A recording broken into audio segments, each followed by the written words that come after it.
Hi, folks. Good afternoon. Hello. Good afternoon. Hello. Thanks for coming out. And I know it's kind of a chilly day out there, so hope you're doing well. Hope that you had a nice weekend. And so we'll be talking about metabolism in chapter 5 today. Okay. So as I just take a few seconds to get everybody logged in here, believe it or not, today is November 2nd. We are in the month of November, right? So things are moving along very rapidly. If we include this week's classes that you only have 6 weeks of lectures remaining in the semester and then a week of final exams, and it's all over, right? Then you can collapse and take a break, okay? We can all collapse and take a break a little bit. So, we're moving along, and hopefully knowing that the semester is closer to the end than the beginning will help make this more palatable to you. Okay, so hang in there.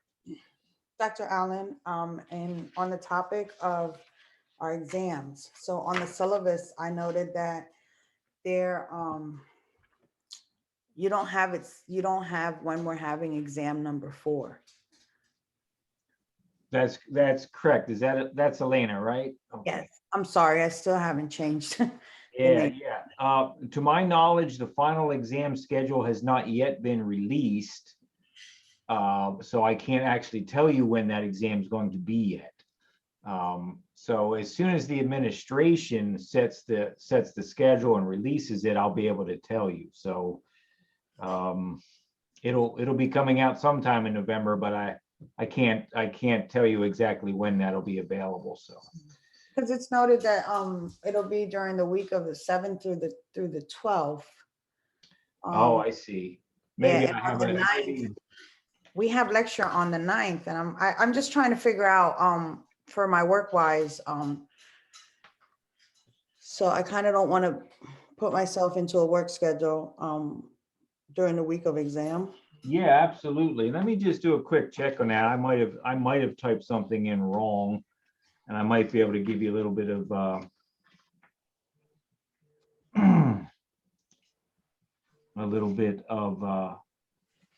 better feeling about that. Yeah, it looks like I did type that in wrong. Thank you for asking.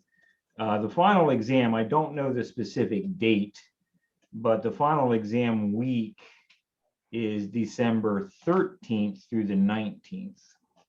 Okay, because this semester ends a little later than what normally the semesters would end. We're kind of like a week out more. Yes, it does. Absolutely. Okay, that's good to know. Thanks. All right. Okay, so yeah, thank you for saying something. For those that maybe didn't hear that, the final exam is during the week of December 13th through the 19th. When exactly that will be, I can't tell you yet because I just don't know.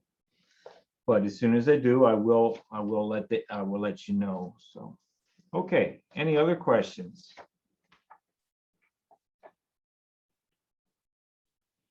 Okay, hold on a sec. We still have a couple people hanging out in the waiting room. Okay. All right, gang, we're going to get started here. Chapter 5. So I'm going to share my screen with you. The topic of chapter 5 is microbial metabolism. And our note-taking document is right here. Okay. So before we begin, I'd like to pose a question and try to connect some threads for you, okay? So first off, let's start with the definition of metabolism. Let's start there, okay? So the question becomes, what is metabolism? Okay, I think we've hashed that out before, so I'll just give it to you at this time.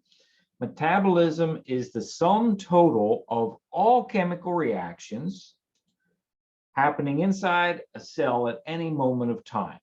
Okay, so if your body is made of 50 trillion cells, then your body's metabolism is the sum total of all the chemical reactions happening inside 50 trillion cells at any given moment of time.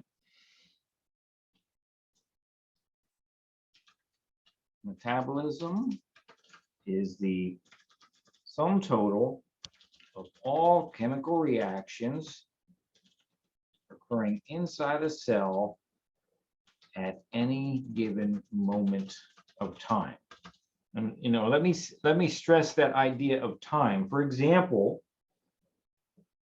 the number of chemical reactions happening in your cell right now is different from now, is different from now, is different from 30 minutes ago, right? So metabolism is a dynamic thing that is constantly changing, okay?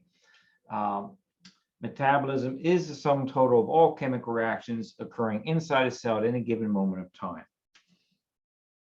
My next question is this to you. Okay, so what is the connection between the central dogma that you learned in chapter 8 and metabolism? You may notice, right, that in your book, chapter 5, metabolism, comes before chapter 8.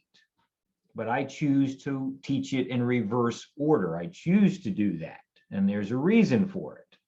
Okay, so let me ask you a question in the chat window.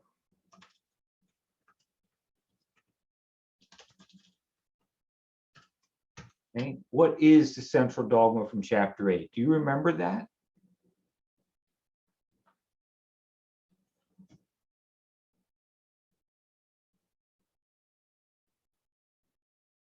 Okay, so there's this central idea that pervades all of biology. And so in courses, you'll hear it communicated as the central dogma of biology. You may hear it communicated as the central dogma of molecular biology. What is that central dogma that you did learn about in chapter 8? Any thoughts?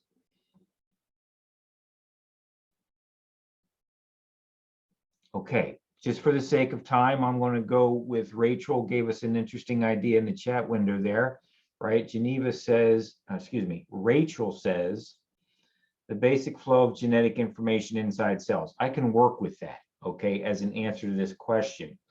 So here it is in a nutshell, right?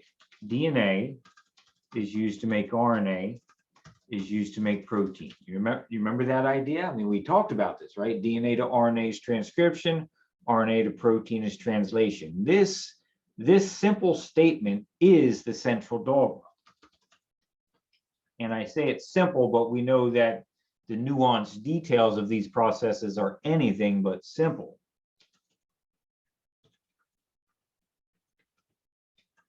So I return to our question. What is the connection between the central dogma, this statement, and metabolism? Do we have any takers out there that could contribute an idea or an answer?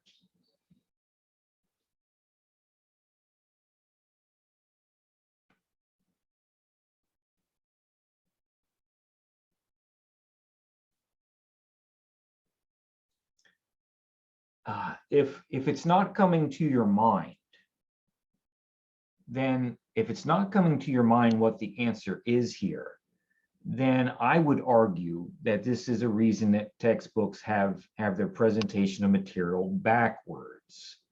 Okay, presentation of materials backwards from my vantage point. Okay, so Rachel, you says energy.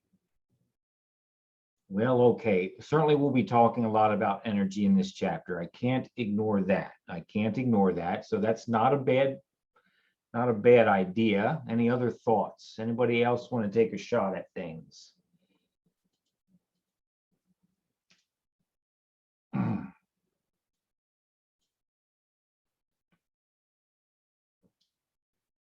Okay. All right. So I'm trying to pull something out of you folks. I'm trying to pull something out of you. Let me type a question in the chat window here. Okay.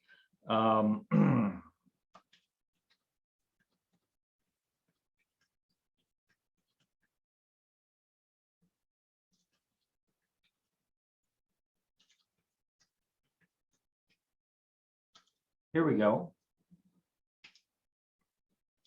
What type of molecule accelerates chemical reactions inside cells? Okay. Enzymes, right? Enzymes. Dun, dun, dun. So let me ask you this in the chat window.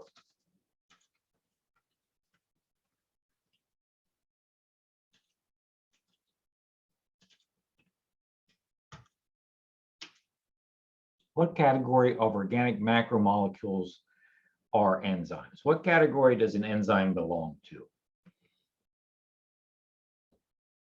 Thanks for participating, Yasmin. Carbohydrates is not correct.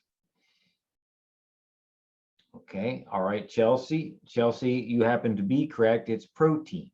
Okay, it's protein, right? So what I'm saying to you is the connection to metabolism in this chart is as follows. Okay, DNA is used to make RNA, used to make protein, and you appreciate that enzymes are made of protein 99.9% of the time. All right, there are some exceptions to that. You may recall that ribosomal RNA of the ribosome can act as an enzyme, but by and large, 99.9% of enzymes are made of protein. Okay, enzymes are made of protein, and enzymes make metabolism of a cell possible. Okay, enzymes make the metabolism of a cell possible. In other words, all these chemical reactions we are referring to in the definition of metabolism, they would not take place without enzymes present. Without enzymes, you don't get meaningful chemistry. That's the connection between the central dogma and metabolism. If you don't have a gene which tells the cell how to make a piece of RNA, and you don't have a piece of RNA that tells the cell how to make a protein, which is going to function as an enzyme, then you're not going to be able to link two monosaccharides together to build a disaccharide. You're not going to be able to do the meaningful chemistry of metabolism without the enzymes. Enzymes are key. Enzymes drive metabolism. Enzymes don't exist unless the flow of genetic information, as described in the central dogma, functions without error. Okay. All right. So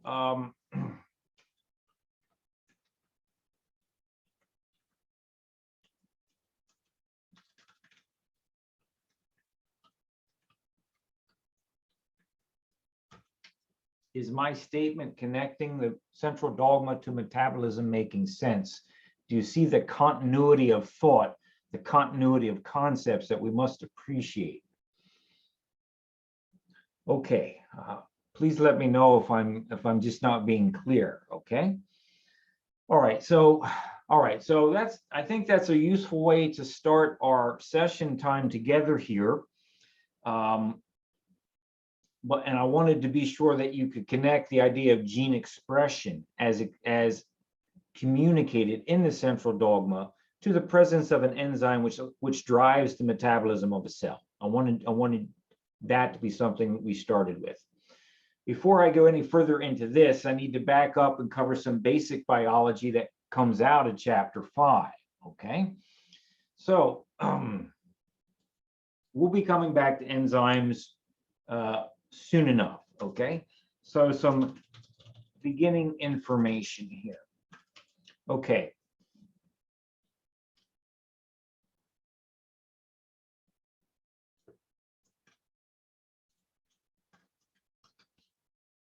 You know, when a cell performs chemical reactions, basically those chemical reactions are going to fall into two categories. You're going to have chemical reactions that break things down, and that's what most students seem to focus on, right? You eat a cheeseburger or a salad or whatever you enjoy eating, and your body breaks it down, and you get the nutrients from the food to power your body, right?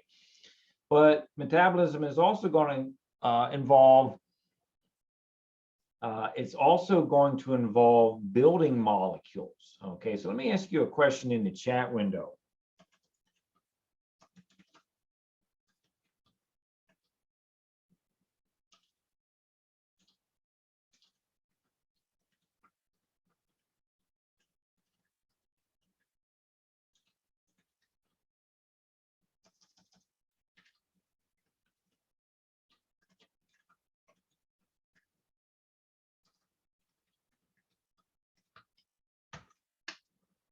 when DNA polymerase builds a copy of DNA so that a cell can reproduce, is the manufacture of the new DNA part of metabolism?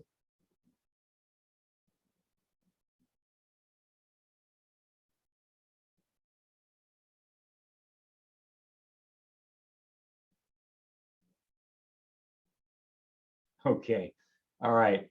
I appreciate it that everybody's participating. And, it seemed like maybe there was some tenuousness. So let me be crystal clear here, okay? Let me ask you another question in the chat window.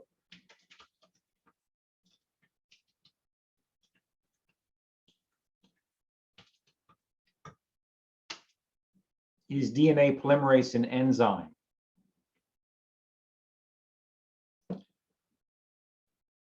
Look at the word polymerase, A-S-E, right? Look at the chat window. I love you, gang, but look at it. You don't agree with each other, right? Okay. DNA polymerase is an enzyme. Okay, and what did we just say 3 minutes ago? Enzymes drive metabolism. So the question of whether DNA polymerase making new DNA is a part of metabolism is a resounding yes, yes, yes, yes, yes. The point I'm trying to make here is that the traditional textbook coverage of metabolism is way too narrow, way too narrow. It's not just about energy production. It is not just about energy production. It's about the production of anything meaningful for a cell to actually live and do the work of living, okay? Okay. So let's just type this out a little bit.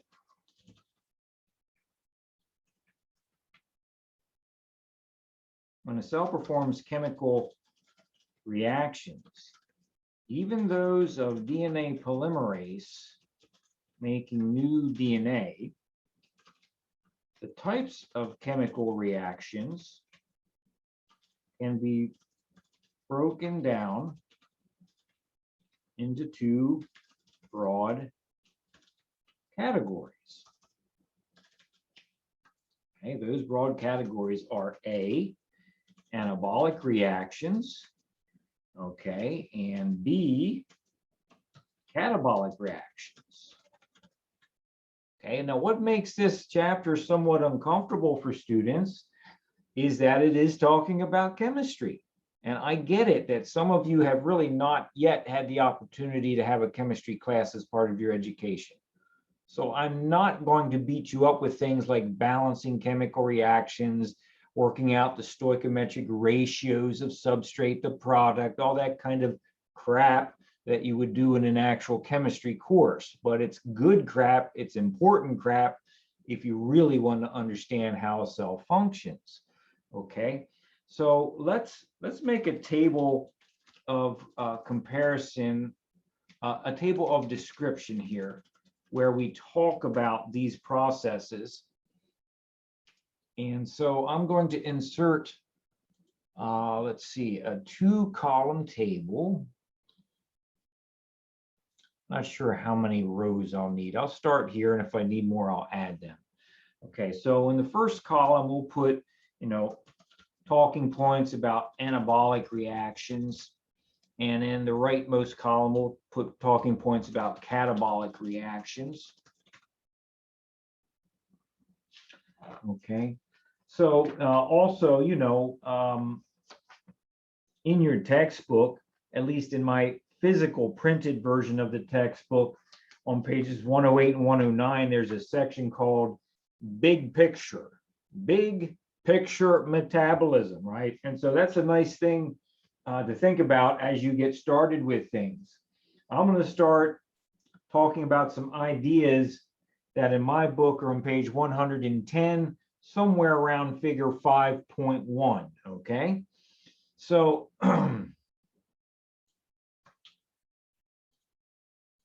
all right, first thing I'll mention is that, what do we mean by an anabolic reaction? Well, we mean a chemical reaction that builds something, that synthesizes something, builds molecules, okay? Question in the chat window. question in the chat window.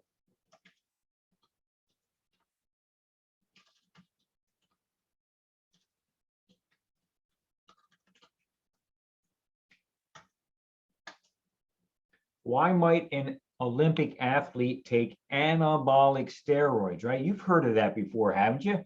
Sometimes athletes get in a lot of trouble for taking anabolic steroids, right? And as you're writing out your answers in the chat window, right? Typically it's to build muscle, to improve endurance, those kinds of things you need to do better in sports, right? So the whole point of my conversation is that term anabolic may not be as foreign to you as you may have first thought, because in the context of Olympics and other sporting activities, you've probably heard about athletes that got in trouble for taking anabolic steroids. You know, why would you take this? Because it's an anabolic chemistry where you're building things. Okay, yeah, A-Rod, right? Yeah, he's one of them. Okay, so anabolic reaction leads to the building of molecules. You take smaller things, you link them together into bigger things. Catabolic reactions involve the breakdown of molecules. Okay, and so that's what many students focus on at the beginning of their educational journey. Break down food, get energy. Yes, I get that, but that's really not covering the whole ball of wax here. Okay. Anabolic reactions, when you link two smaller things together to build a larger thing, it almost always involves pulling off hydrogen and oxygen atoms from molecules to link things together. When you do that, basically those hydrogen and oxygen atoms form water. Okay, so folks in the chat window, what is it called when you create water by linking things together? Create water by linking things together.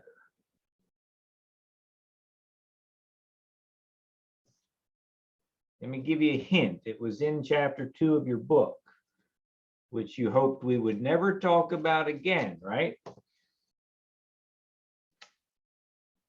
All right, I guess we need to go look at this then. Okay. Aubriana, the other reaction. Aubriana, the other reaction. Can you give me the other one?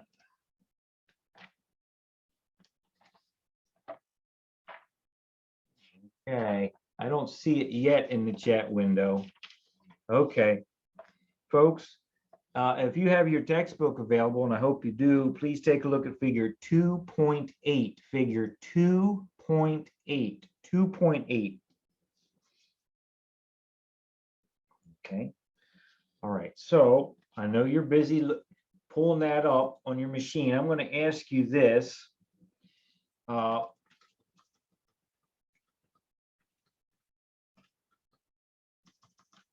In the chat window.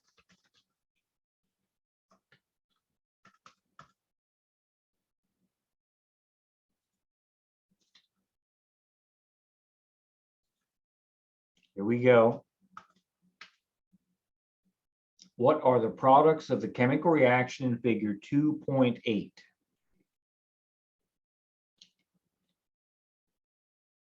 What are the products of the chemical reaction in figure 2.8? Okay. What molecules are made because the chemistry of figure 2.8 is taking place?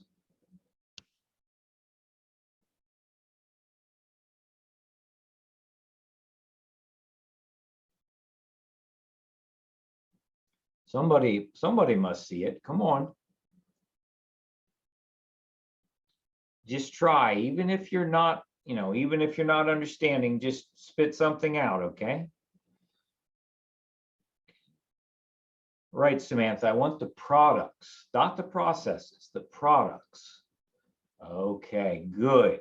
Okay, now we're getting there. Okay, now at least I have confidence you're looking at the right thing, even if maybe we're getting some wrong answers here. Folks, the products in figure 2.8 are sucrose and water. Sucrose and water. Okay, as we read the page left to right, notice you take glucose plus fructose, you go to the right, and you build sucrose plus water. Notice that the atoms from water, notice that water is color-coded blue on the right, and on the left side, notice that the atoms of water, the OH on the glucose and the H on the fructose, are also being highlighted blue to show you that by linking these two molecules together, synthesis, we have to dehydrate those starting molecules, glucose and fructose. We have to dehydrate them in the sense that we're pulling atoms off that will lead to the production of water. So we dehydrate the atoms off of glucose and fructose that leads ultimately to the synthesis of water and sucrose. Okay. So if this is really foreign stuff to you, you might want to go back and reread some sections of chapter 2. So anabolic reactions usually involve the release of water, and this is dehydration, synthesis. This is figure 2.8 as we go to the right. Okay. Figure 2.8, start at the left and read to the right. Start at the left and read to the right.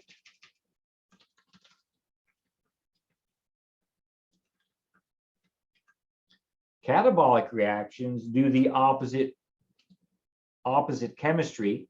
So we're going to start at figure 2.8 on the right side and read across the page to the left. And you notice that as we go right to left, that is in fact hydrolysis. So catabolic reactions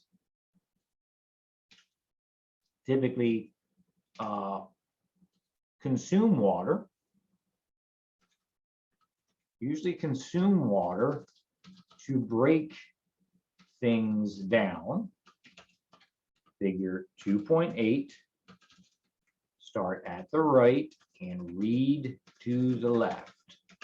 Okay, folks, now that I'm putting some words on it here and getting it into your notes, are you okay? Are there things you'd like to ask right now?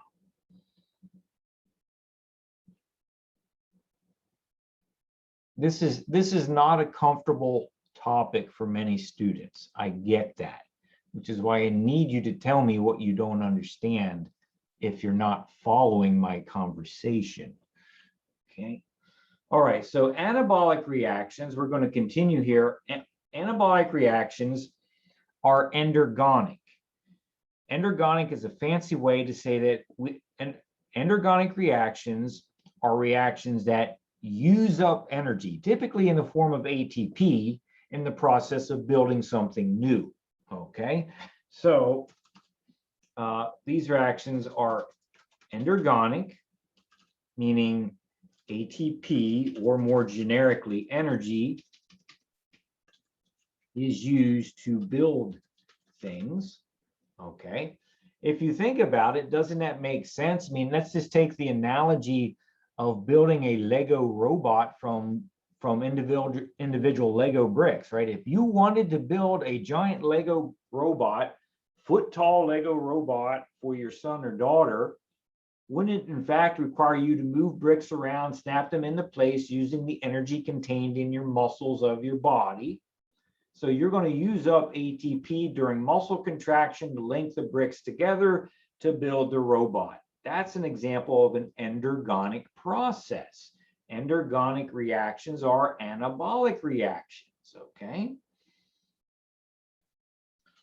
Catabolic reactions are the opposite. We're breaking things down, we're blowing them apart. So in the process of blowing something apart, you actually release energy. So the fancy word for that is exergonic.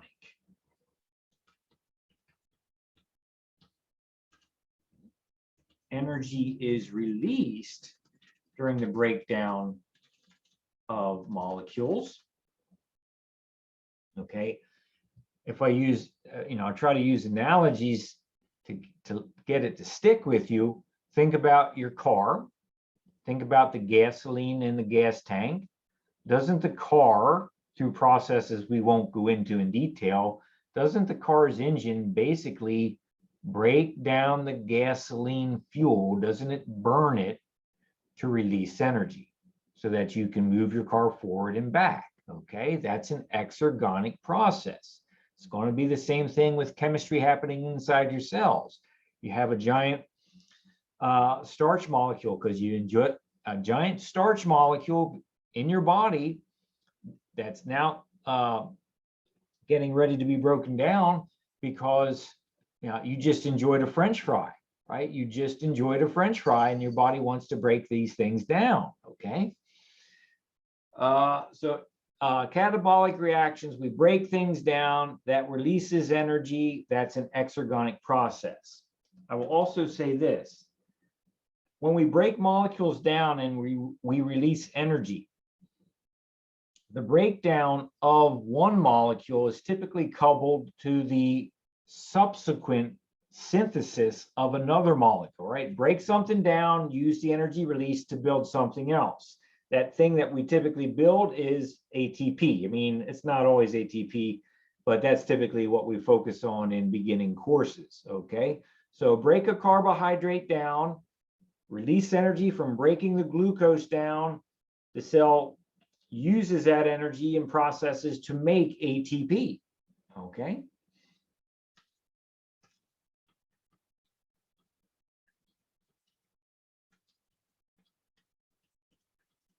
Typically, the energy released from breaking a molecule down is coupled to the production of another molecule, often ATP. Okay. All right. All right. Next, number 4 here. Okay. Well, I'll start number 4 over on the catabolic side because this probably makes more sense on the catabolic side. If you're breaking something down, if you're burning gasoline in your car's engine, if you detonate a stick of dynamite, it's going to go bang, right? It's going to be a powerful release of energy. And you can appreciate that some of the energy from burning the gasoline in your car, burning the sugar in your cytoplasm, detonating a stick of dynamite is going to be heat energy, right? Heat energy is going to be released, right? If you touch the hood of your car when it's burning gasoline, doesn't the hood of your car get warm? It might get so warm you don't actually want to touch it. Okay, so catabolic reactions release heat energy. So therefore, should not be a surprise to you that anabolic reactions actually absorb heat energy in the process of building something. Okay, absorb heat energy. All right, I'm going to give you one more statement here about this, and then we will continue forward. All right. Number 5, anabolic reactions. I'm going to use a fancy word here that you may or may not have heard before. Anabolic reactions decrease entropy. Okay, anabolic reactions decrease entropy. All right, so we're going to have to define what we mean by that. Let me just complete the notes. Catabolic reactions actually increase entropy. Okay, so I'm going to use an analogy with you here. And I think it's universally understandable because if you yourself do not have children, it's certainly true that you yourself at one moment in your life was a child. Okay, so this is about children. So here's a question in the chat window.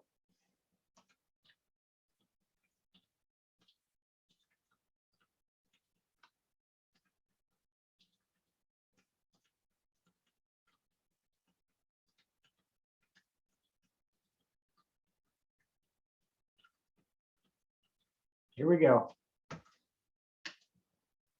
Generally speaking, does your living room appear more chaotic or less chaotic after children have been playing in your living room, right? Okay, so here's the deal, right? We love children to death. I mean, we do. We love children. Yes, they're little monsters at times, can be annoying. But we do love them.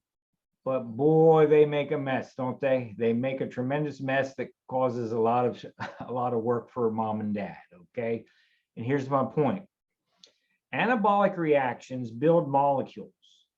By building a molecule, taking two things that were randomly in the living room, two Lego bricks, and linking them together, we start to create a pattern of order and structure. When you build things, you create order.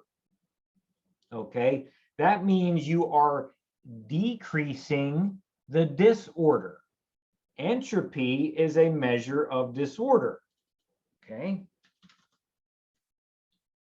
if I can get this to work how I want it to work in your notes. Come on. Okay. Entropy is a measure of disorder. Okay. So if we are building something, we are decreasing the disorder. If we're building something, we are decreasing the disorder because we're giving it structure. If we break things down in terms of catabolism, if we take the robot and we blow it apart and spread all the Lego bricks everywhere, then we are increasing the disorder. We are increasing the entropy. Okay? Thoughts or questions, gang?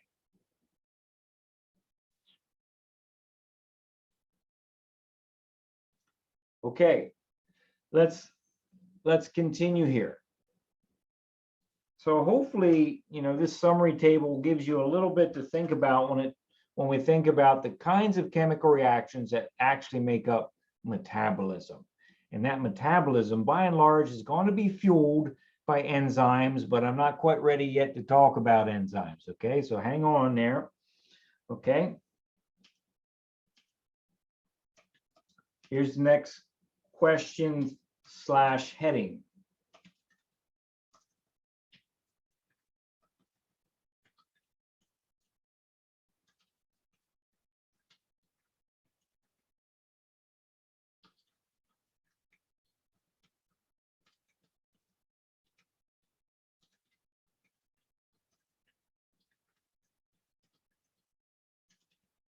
Okay.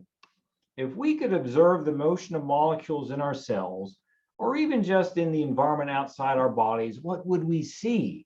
And this might seem very philosophical, but this is the essence of what allows chemistry to work the way it does.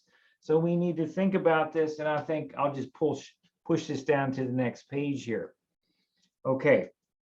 This is something that I don't really have a video I can talk to you about.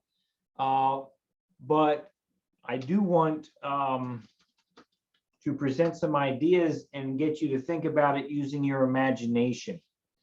Basically, for scientists that study these kinds of concepts in the labs, that try to, really want to understand what molecules do when they're in motion, the experts that study this tell us there's basically three characteristics that they observe, three different things that define a molecule's motion. Okay, and so the first thing is called translational motion. Okay, now be careful here because that word translation came up in the production of protein in chapter 8, right? But if we think about it, if my pen is a piece of messenger RNA and my hand is a ribosome, right? During translation, the ribosome is going to start here on the end, and it's going to move across the messenger RNA. Okay? And so translational motion is a motion that, from our human vantage point, if we think about reading text across a page, it's kind of like scanning your eyes left to right across a page of text. In other words, translational motion is moving left to right, or moving right to left, or moving bottom to top, or moving top to bottom. It's kind of a linear motion along one axis in three-dimensional space. Okay? So translational motion is moving left to right, or vice versa, moving top to bottom, or vice versa, basically any linear motion along a three-dimensional axis in three-dimensional space.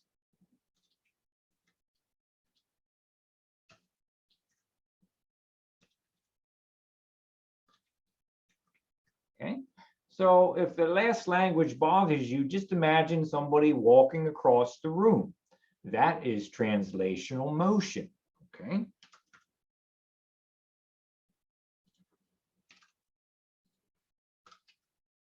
So I'm going to try to use analogies here to keep this tractable for folks to understand.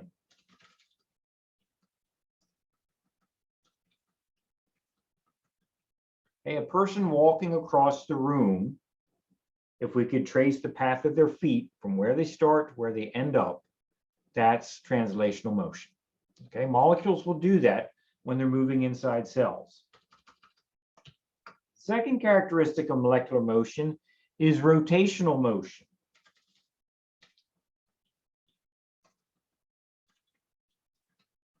Okay, and by rotational motion, I'm talking about a molecule that is literally spinning. And I wish I was in front of you, but again, if my pen is a molecule, and I know you can't see it all that good, maybe this is better. Here's a ruler, okay? If I take the ruler and I spin it,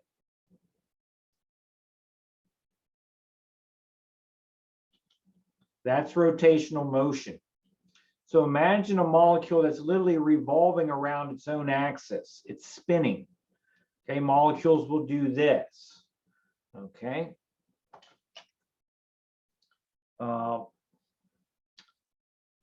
When a molecule rotates or spins around any axis. Okay, when a molecule rotates or spins around any axis. Okay. In terms of trying to keep a nice simple example, what I would say is, you know, if we are observing a person walking across the room, and as the person walks across the room, they start to do somersaults like a gymnast could do in gymnastics, which I'm not going to illustrate, folks. I'll hurt myself. Okay. If a person does somersaults, does flips, that would be an example of rotational motion.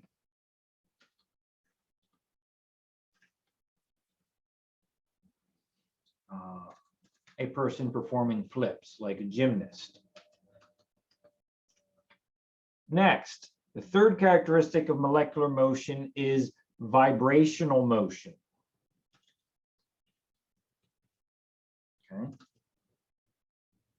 Now, folks, this one's a little bit harder to envision, but first off, let me ask a question in the chat window.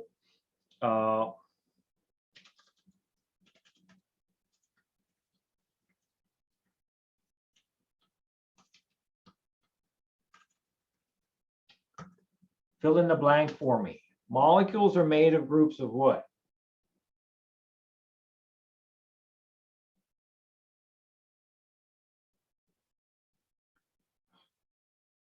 Okay, thanks, Rachel. I appreciate it. But that's not a correct answer, okay? Molecules are made of groups of atoms. Remember that, right? Atoms are linked together by chemical bonds to form molecules, right?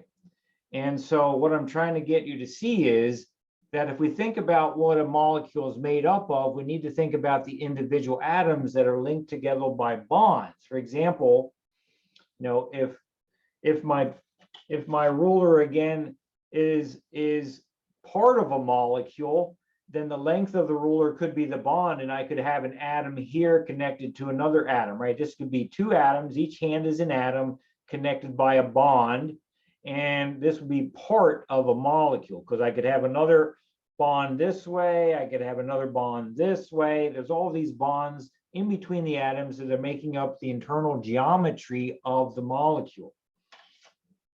Well, those bonds, if we relate any two bonds, we can form an angle, right? We can form an angle. If we can relate any two bonds, Okay, so if I have an atom here at the top of my fingers and an atom here at the bottom of the palm of my hand, and the edge of my hand is a bond, and I have another bond here with another atom here. So I've got two bonds. And notice I can do this. I can change the angle of the bond. I can change the angle of the bond. Bond angles can change. Folks, it is the changing of the bond angles in the geometry of a molecule that causes the molecule to vibrate. Okay. Vibrational motion is caused by bond angles between atoms within the molecule changing. Okay. And so I have a question for you that I guess maybe I should put, well, okay. Let me not get ahead of myself. Let me give you my example with the person here, okay? Okay, so in our example here, translational motion is a person walking across the room. Rotational motion is a person performing flips. Vibrational motion, for lack of a better analogy, would be the following, and I'll put this in the chat window.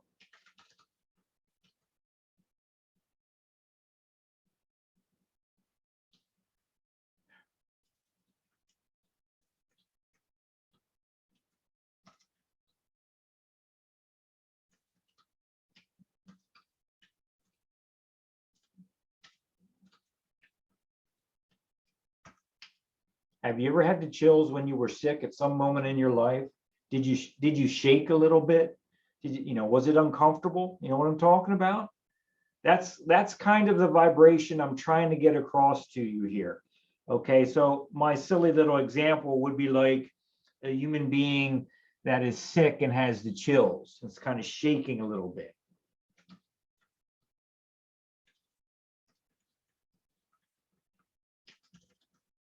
Okay.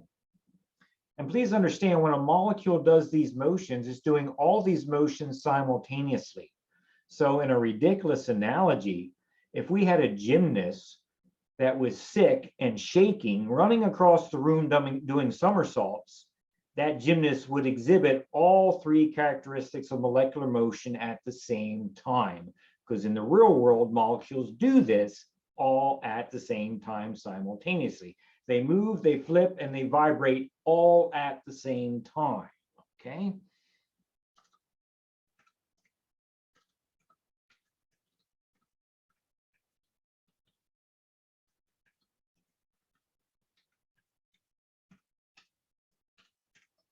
All three aspects of molecular motion happen simultaneously, okay? So, questions so far?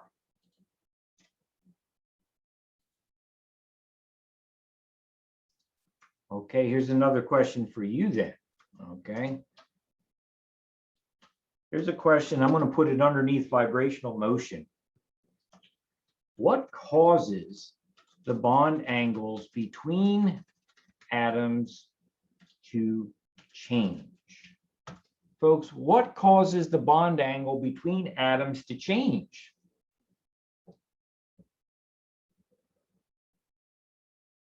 Why, if I go back to my hands as the analogy, why is this happening? Why does this happen?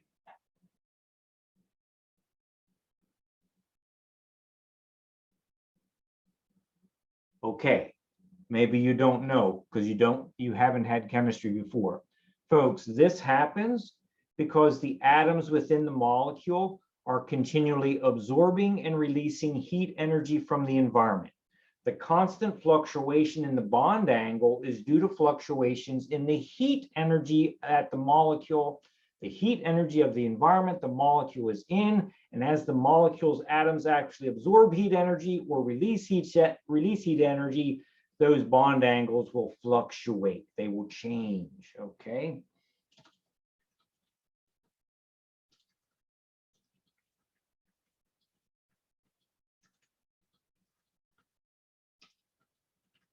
Okay, so I'm using this as a springboard to get us to the topic of heat. All right, to get us to the topic of heat. Folks, are you okay right now? Anything you'd like to ask? Other than, why the hell do I have to take this course, right? Okay. All right, let's continue. If you're with me, we're going to talk a little bit about collision theory. On my book, it's page 111, somewhere around figure 5.2, figure 5.2 in collision theory. Okay. Collision theory is an idea. It's an explanation. It's a theory about the circumstances necessary for a chemical reaction to take place. Okay. So this is a scientific explanation that attempts to, what is collision theory? Collision theory is a scientific explanation that attempts to describe the necessary circumstances that must be true for a chemical reaction to actually happen.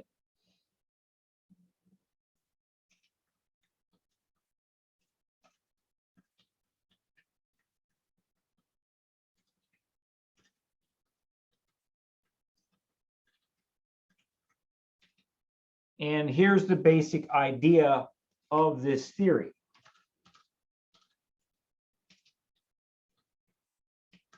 Okay.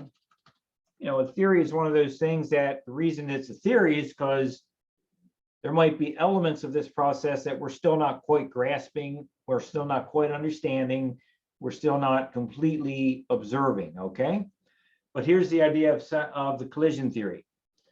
All atoms, ions, and molecules, right? We've been talking about molecules. All atoms, ions, and molecules are in constant motion. They're constantly moving around using the methods of motion we just described, largely because of the heat energy in the environment. Okay. All atoms, ions, and molecules are in constant motion, largely due to heat energy in the environment. There are some other things that could cause an atom or ion or molecule to move, but we'll just leave it as simple as we can right now, that the heat energy in the environment causes these atoms, ions, and molecules to move. Okay, let me ask you a question in the chat window.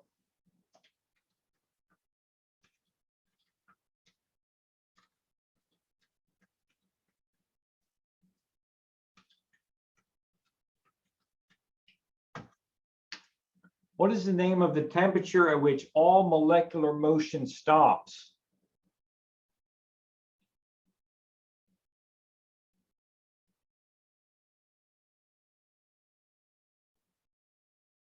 Okay, if you're not able to come up with it, then that just tells me that,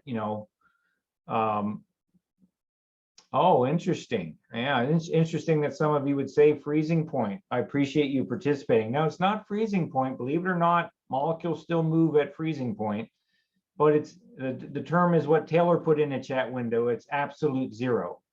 Absolute zero is that theoretical temperature where there is absolutely zero heat energy present in the environment. And at that theoretical temperature, there is no motion of molecules. They basically just stand still. Okay.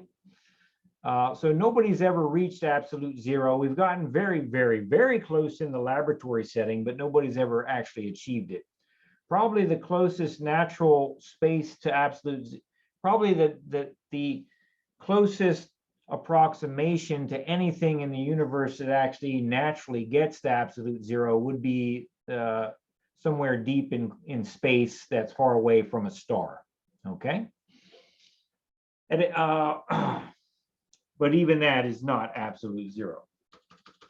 Okay, so all atoms, ions, and molecules are in constant motion, largely due to heat energy. The constant motion of the atoms, ions, and molecules means that they're moving. And because they're moving around randomly and chaotically in different directions, they're going to bump into each other. They're going to collide. They're going to bang into each other. The random motion, I'm going to just start saying molecules at this point because I'm getting tired of typing and writing all this out. But it's atoms, ions, and molecules, okay? The random motion of molecules means that molecules are constantly colliding with each other. They're constantly colliding with each other, okay? If we were together in a classroom and I asked you to stand up and start moving around randomly throughout the room while you closed your eyes, obviously, so you just moved, once you collide into desks, once you collide into each other. That's what's happening here, okay? So collision is part of this idea. This is why this is the collision theory, okay? So for a chemical reaction to actually take place, there has to be collision. Collision of atoms that make up molecules. Collision of molecules has to occur. For a chemical reaction to be created, for a chemical reaction to lead to the formation of a chemical bond, or a chemical reaction lead to the destruction of a chemical bond, the collision has to be violent enough, with enough energy, and in the right angle, the right relational geometry of the two things that are colliding to either create or destroy a bond.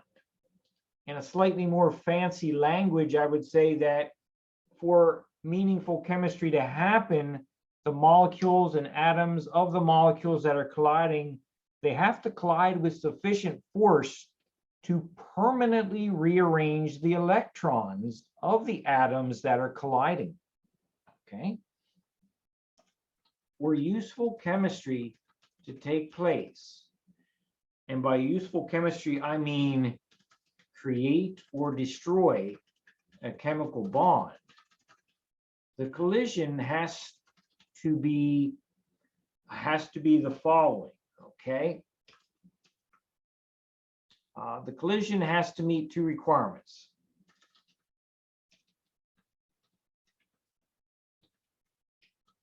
Those two requirements are as follows. There is enough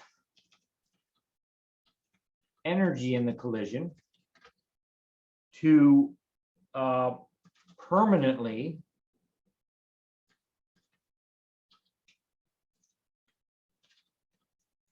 disrupt electrons around the atoms that are colliding, and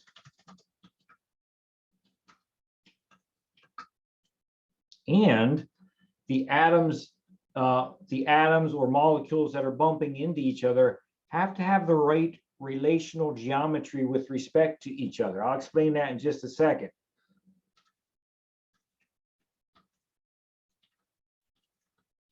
The molecules colliding must have the correct orientation with respect to each other. Okay, so let me ask a silly little analogy quickly here in the chat window.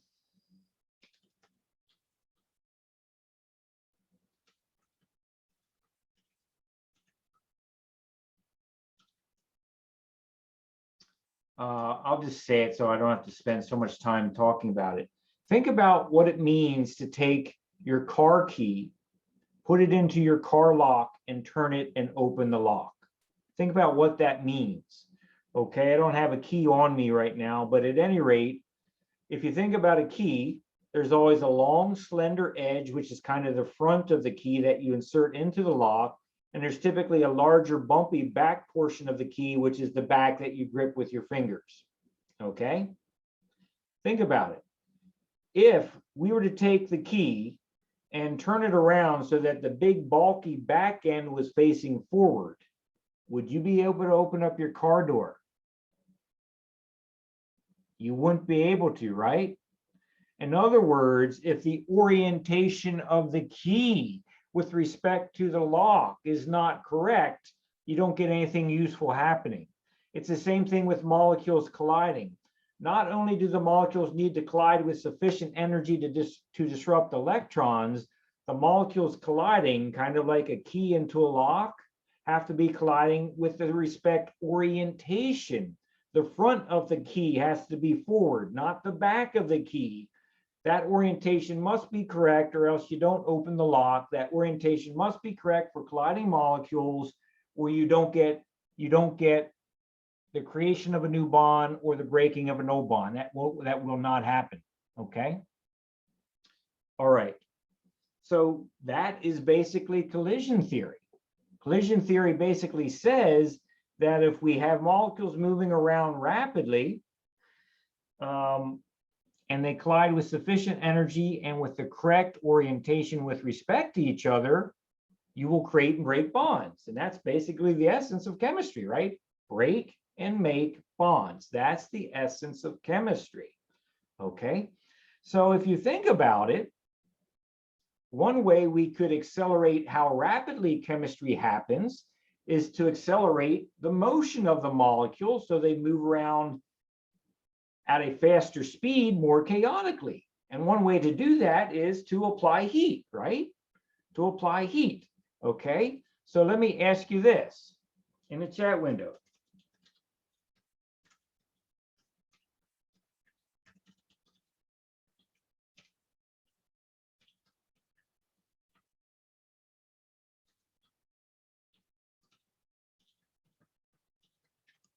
Here we go. And this is ridiculous, but humor me. Is it faster to cook a raw egg on your kitchen table or on your oven with the burner on? Okay. Why do we cook on the burner? Because of the heat, right? We don't crack the egg and put it on the kitchen table and wait till tomorrow for it to be cooked. We know that ain't going to work anyways, right? There's not enough heat there. So we put it on the stove, and we turn the burner on, we apply some heat, and lo and behold, it doesn't take long at all to cook some eggs, right? Get some nice scrambled eggs, whatever you want, okay? So heat can accelerate chemistry. But if we have too much heat in a cell or in the entire human body or in a bacterial cell, we know that's destructive, okay? We know that. So in theory, we could accelerate chemical reactions by increasing the heat of the environment to speed up the motion and collision of molecules. And this works to a point. It works to a point. Think about what it means in your body for the chemical reactions when you have a fever. Think about that. When you have a fever, your body temperature is elevated because you're holding on to more heat energy than you normally would. That means the chemical reactions in your body are happening even faster than they normally would. It doesn't mean you're getting useful reactions, but it does mean that reactions are happening faster. Okay. So in theory, we could accelerate chemical reactions by increasing the heat of the environment to speed up the motion and collision of molecules, but too much heat is damaging to cells.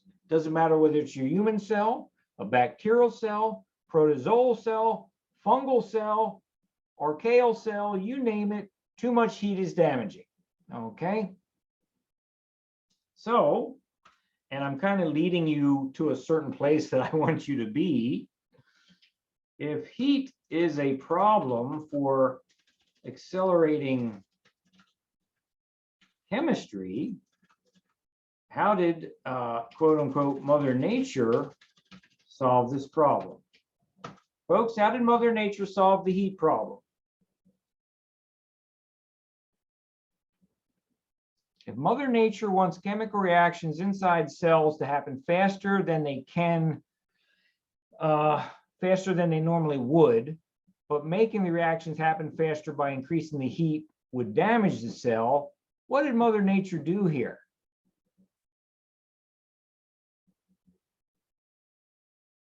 Okay. Thanks, Yasmin. I appreciate you trying. I really do. It's just not what I'm fishing for right now. Okay, so let me ask it very plainly. What kind of molecules accelerate chemical reactions inside cells? What kind of molecules do it? Thank you, Aubriana. Thank you, thank you, thank you. Enzymes. Mother Nature solved the heat problem by creating enzymes. Mother Nature created enzymes. All right, folks, enzymes. Now we're going to talk about enzymes in grotesque detail, more than you have ever wanted to know, okay? Any questions right now?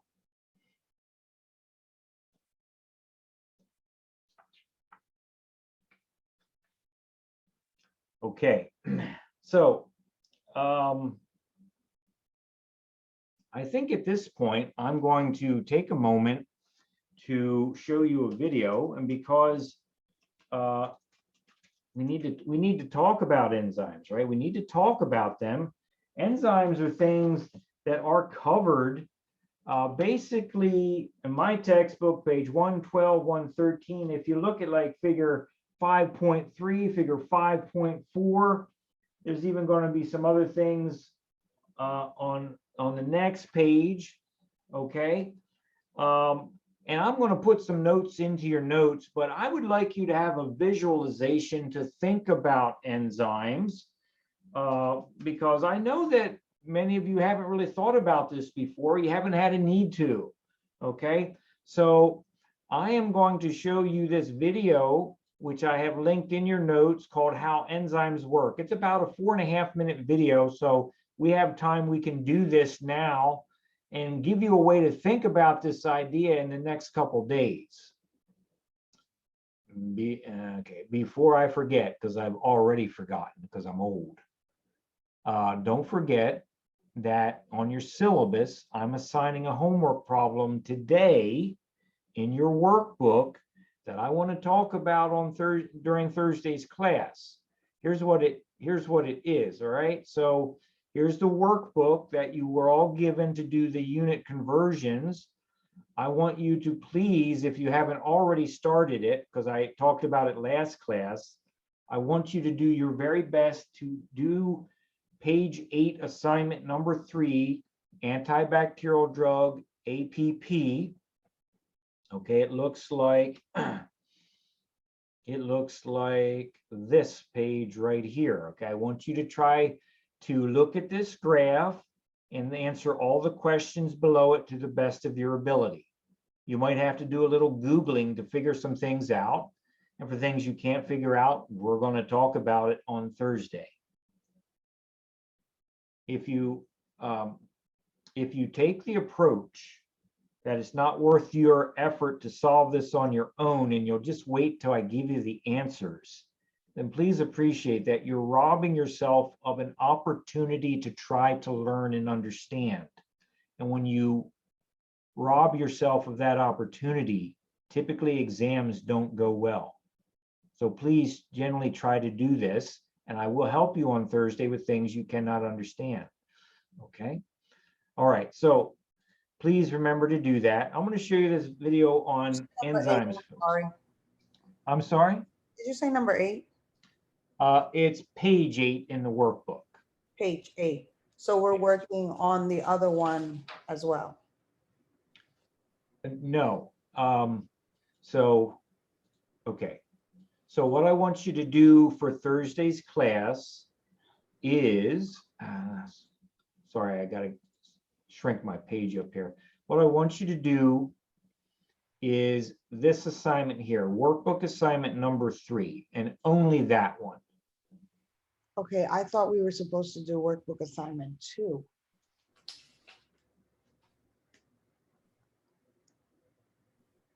I was working on that one. Yeah, no, that one, okay. So, I mean, if you've started it, Elena, that's okay. I mean, no real harm done, but I intend to make assignment number 2 an in-class activity. Okay, so you're a little bit ahead of the game. So I would say if you started it, try to pause and not finish it. Okay, that way you have something to do on Thursday. No, I did number 2. Yeah, I already did number 2. Okay, well, then it is what it is. Because I have to, you want us to give you number 3, right? We have to. Right. So this is the one that I want you to do for Thursday's class. I want you to complete this one for Thursday's class. All right, well, I did number 2, so now I got to work on 3 to have it for you. Okay, all right. Any other questions? All right, folks, let's watch this video because I think it'll be a useful way for you as you're reading your textbook to start thinking about enzymes. So let me get this queued up here.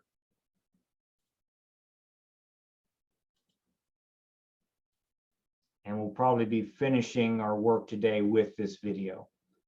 Okay, here we go, folks. Let's see what it has to tell us.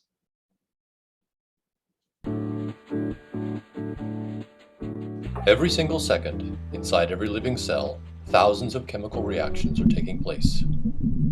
These reactions are performed by enzymes. An enzyme is a protein that catalyzes a chemical reaction. It initiates the reaction, speeds up the reaction's progress, and makes sure the outcome is always the same. These enzymes often work together to form longer pathways, such as the citric acid cycle, which is a series of chemical reactions used by cells to generate energy from carbohydrates. The essential tasks of life, such as metabolism, protein synthesis, and cell renewal and growth, are all regulated by enzymes. The life-sustaining power of enzymes lies in the fact that they catalyze reactions in mild conditions of pH, temperature, and atmospheric pressure. The rates of catalyzed reactions are millions to trillions times faster than those of the same reactions uncatalyzed.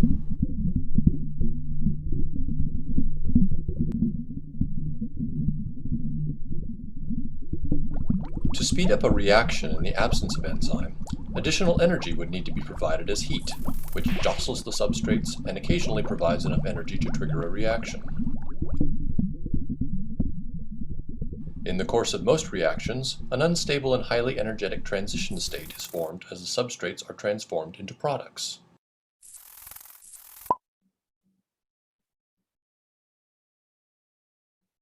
An enzyme acts as a template for the reaction, binding to its substrate and holding it in the proper position to form the product.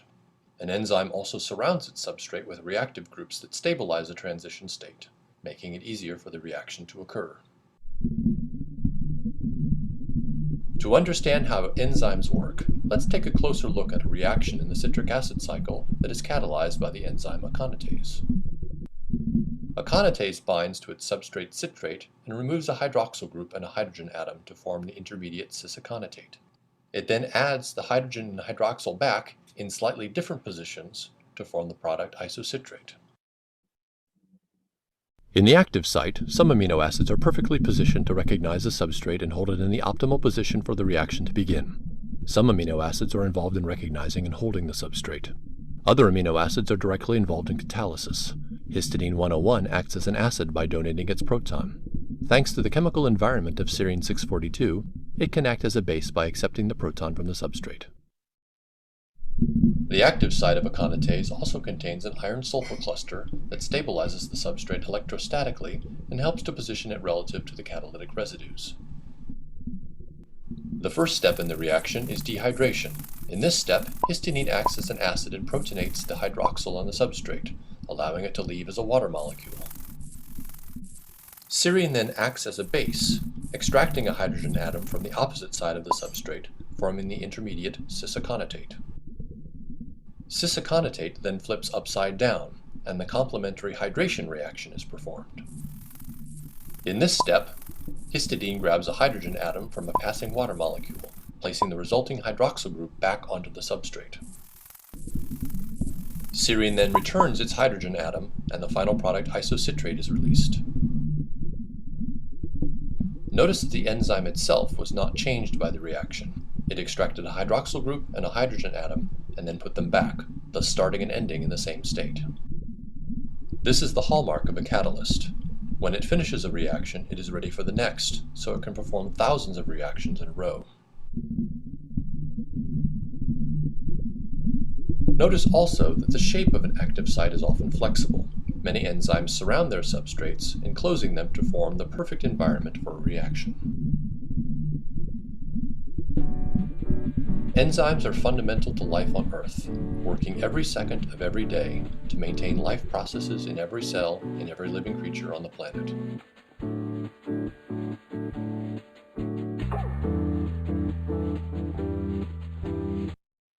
Okay, folks.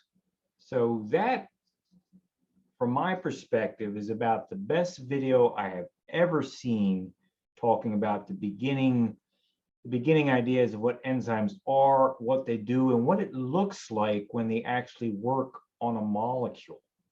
Okay, so hopefully that, even if you didn't understand everything, and that's okay, hopefully you found it kind of interesting. So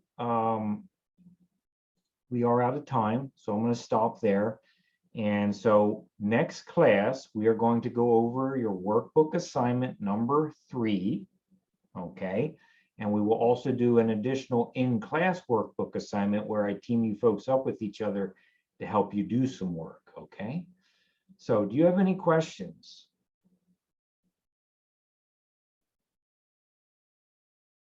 Okay. Gang, have a nice evening, and I'll see you on Thursday. Okay. Take care. Thanks, everyone. Bye. See ya. Thank you. Have a good night. Is that the video that you posted on the notes? It is, yes. Okay. Thank you. Sure. Hi, Professor Allen.